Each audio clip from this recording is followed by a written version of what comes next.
Was a girl running in a group. She had a high-speed motor in a 40 Ford coupe. She had a racing cam and a supercharged. Look at Buddy, hot rod and large. She's a hot rod. She's a hot rod. We're talking about recalls, and I tried to tell you, you never know with Tesla what kind of recall it is. Well, there was a recall earlier. Tesla had a inoperative brake lights on their 2020. Trailer brake lights for I don't know how you can tow anything with a Tesla. Take a $100,000 car and put a trailer hitch on it.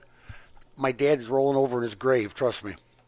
Tesla is recalling about 30,000 imported Model S and Model X vehicles in China. Good old China, because of suspension problems. This is a setback for the U.S. company just as it faces intensifying competition from the world's largest auto market, and it is. The company is recalling vehicles made between September 17th, 2013 and January 15th of 2018. That's 5 years of Teslas. I don't know how many that is, according to a statement by the State Administration for Market Regulation on Friday. That's in China. There are 2 different suspension defects, and some of the recalled vehicles potentially have both of them, the authorities said. The recall applies to the bulk of the imported vehicles the company sold in China in recent years. So that's all of them. But would they tell me what their suspension problem is? No. Very secretive. Old Leland, he doesn't like anybody to know his business. He doesn't like anything out there. Well, here we go again. Battery fires have put BMW and Ford on the back foot as their electric vehicles were taking off. And everybody's out there.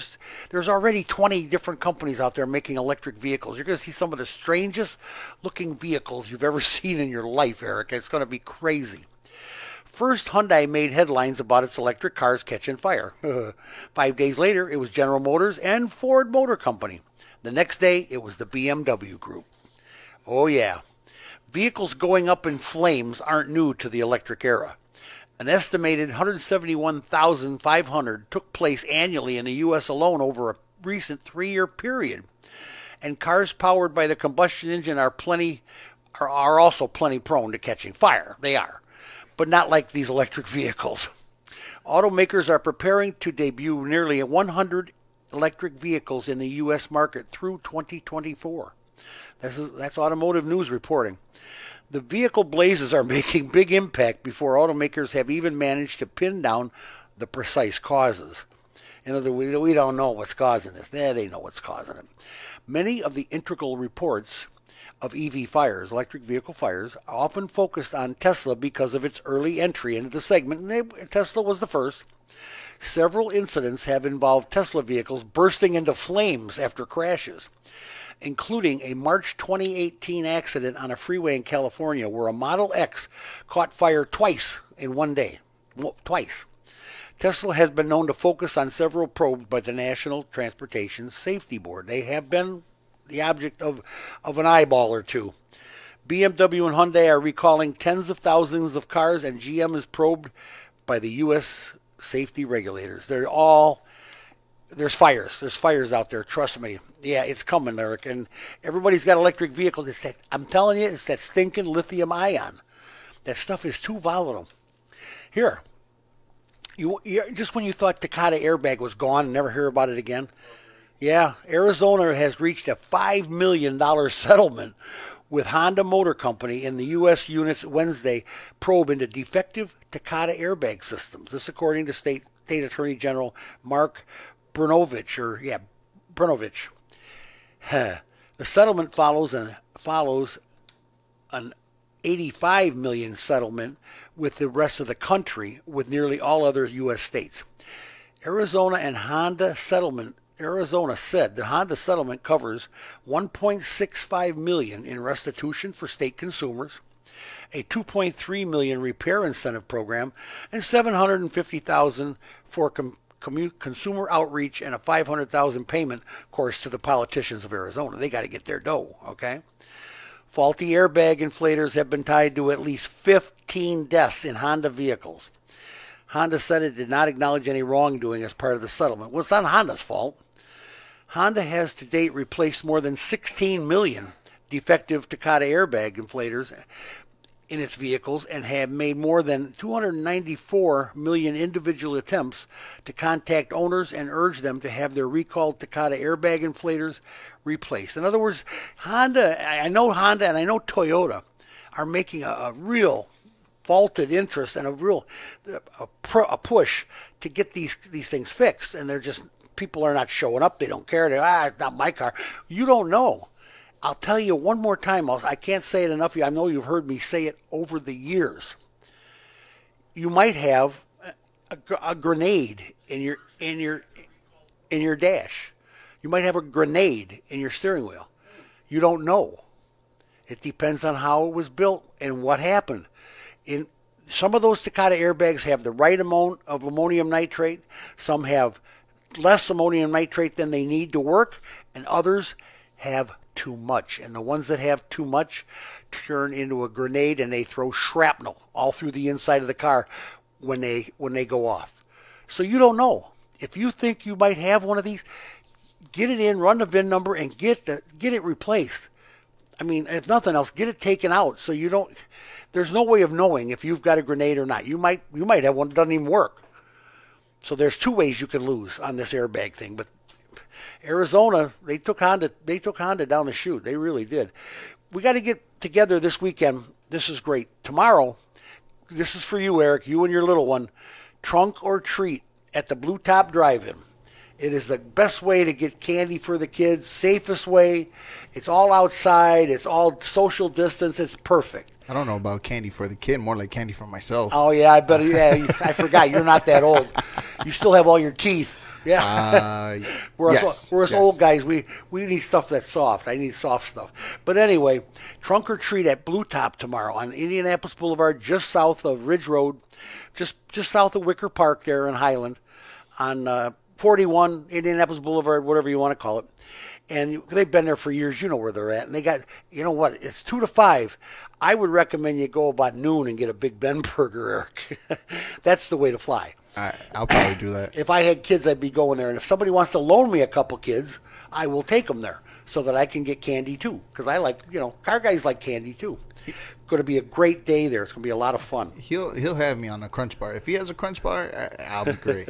Hey, quick before you say anything, there's a big shout out from me on Facebook Live. Our good old friend Daryl Stone says big hello from Consumel. Oh, he's in Cozumel. Uh-huh. Oh, that dog. He called me one year from Mexico. He's down there scuba diving with the sharks.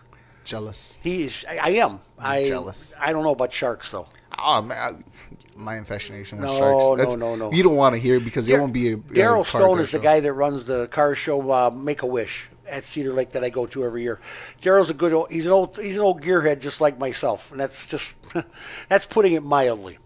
And we don't go back that far, but we both go back in the car business 100,000 years or so. Make sure you get to the Blue Top tomorrow for the trunk or treat for the kids. It's always packed. It's always got a bunch of people there. Kids are all over the place. It's just great. Next couple weeks, I've been in contact with a couple different fire departments, and I think Lansing is going to send me an expert either next week or the week after. We have to talk about these fires. You know what you don't understand, and people don't understand, Eric, is if these cars are catching fire, they are a different type of fire. It's a fire that the firemen are not accustomed to. This is a lithium ion burns like super hot. Right. It's almost like comic book superheroes hot. It's hot. Talking about Superman. Oh yeah, this is hot. And the one Tesla had a wreck. It caught on fire. They got it put out. They took it to the junkyard, and it caught on fire again. Oh. This stuff is volatile, and our firemen are really, really at risk. And the one fire captain I talked to, when I was trying to find a good fireman for this, said, George, what about, and nobody thinks about this, after this all over, what about the investigation on how that fire actually started? Nobody actually knows. Even the car makers don't know the origin of the fires. So the firemen can't say it wasn't arson. They can't say it was the fault of the car. And then you got to prove liability, and then the car company's going to get sued, and the fire department's everybody's going to get sued. It's just going to keep going and oh, going absolutely. and going. You know how the mouthpieces are in this world. The lawyers will take this. They'll take this to the Supreme Court to make big dough. But technically, it's a little snowball. Just baby! I mean, it's rolling. It's rolling. And these fires. Bigger. When you heard what I said, it was 170,000 fires in the last 4 or 5 years, maybe 6 years. I mean, that's insane. 170,000. Of course, gasoline-powered cars catch fire too. Yes, they do. Okay. I personally, I got to tell you, I'm still a power cell, fuel cell vehicle. I like the hydrogen vehicles. I really think that should catch on. You can keep the same engines you have. You don't have to have a new drivetrain or anything. Your engine you have in your car right now can be converted to run on hydrogen. Hydrogen burns just like fuel, just like gas. But what comes out the tailpipe? Water. And hydrogen does not take 1 million coal furnaces to make. They could do this where the car would make its own while it was driving, if they played their cards right. Your engineering will come along, and you won't have any idea what they could do with hydrogen and how much that is going to. But hydrogen itself is volatile. The gas tank for hydrogen is like real thick. Very. So, what are we playing with here? Maybe, just maybe, the guy that comes out with the battery that has nothing in it, and they got one out there now. Toyota's working on one and Honda's working on one, where there are natural batteries, all electronics, no chemicals, no lithium ion, no cobalt. Yeah, no nickel. Cobalt, no nickel, no cadmium. It's going to be all right. It's going to change, and we're going to change with it. I mean, your car guy right now is changing with it. But I just got to tell you, I want to talk to a fireman and see what gives with these car fires. I think it's going to be very important to the future of the car business, the future of the electric car business, and to the future of us as drivers. I think we're going to need that. Right here on Your Car Guy in the next couple of weeks, we're going to be talking about that, and we're going to get an expert in here to lay it on us. What do you think?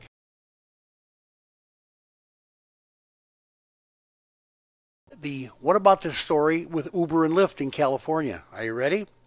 A California appeals court on Thursday unanimously ruled against the ride-hailing companies Uber Technologies and Lyft, saying they must reclassify their drivers in the state of California as employees.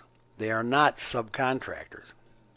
While the ruling does not take effect before a November 3rd company-sponsored ballot measure that will give the voters the chance to decide the future of status of gig workers, they call them, it narrows the company's options should the measure fail.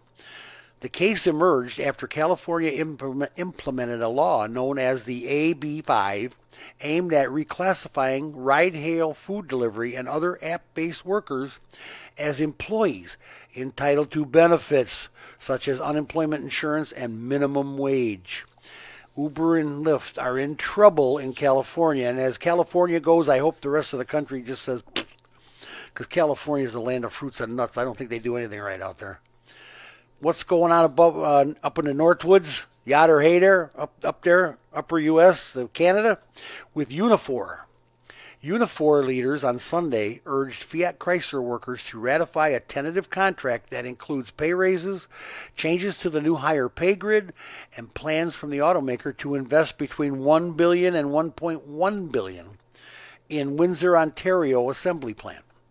Oh yeah, Unifor is Canada's answer to our UAW, United Auto Workers, and they, more than wages and stuff and benefits, they've been really working hard to get the companies to invest in Canada. They want to make sure that these people aren't moving out of Canada, taking their plants with them like we did in China. Both the federal and Ontario governments have pledged money toward Ford Motor Company, $1.4 billion investment in Oakville, Ontario. The federal government sounds open to doing something similar to the FCA, Chrysler. We are at the table and prepared to support the future of our auto sector. Here you go. Particularly with rewards to the development of electric vehicle and battery production here in Canada. The federal government told Automotive News Canada in an email on October the 15th. FCA's Canadian Labour Agreement, if ratified, will be the last significant union contract negotiated by the automaker before its pending merger with France's PSA. Yeah, Fiat and Chrysler are going to, and Peugeot. My God, Fiat, Peugeot. The merger is expected to close during the first quarter of 2021. That'll be next year. So in other words, Unifor is more important. They want, here, I'll tell you all about it. Unifor wish list for upcoming Canada talks. This came out after that. The relatively small number of hourly General Motors employees affected by the upcoming negotiations between the automaker and Unifor might feel as if they have lower stakes than their counterparts who just ratified a deal with Ford and Fiat Chrysler. And Fiat Chrysler and Ford are bigger in Canada than GM is. They have many more employees. Not only will the talks have a major impact on the future of General Motors' St. Catharines, Ontario power plant, but we might also learn about the long-term plans for the former assembly plant in Oshawa, Ontario. The talks will cover about 1,600 hourly workers, most of them at the St. Catharines plant. I'm going to tell you, they want investment. They want money up there in Canada. They want these companies to stay there. Unifor is looking to secure a new product for St. Catharines, there you go, to replace a 6-speed transmission that is set to be phased out at the transmission in about 18 months, according to Local 199 President Greg Brady. The chapter represents workers at the St. Catharines factory, which also builds V6 and V8 engines for vehicles including the Chevy Silverado, VMC Sierra, Cadillac Escalade. This is all according to GM now. That's what they build there.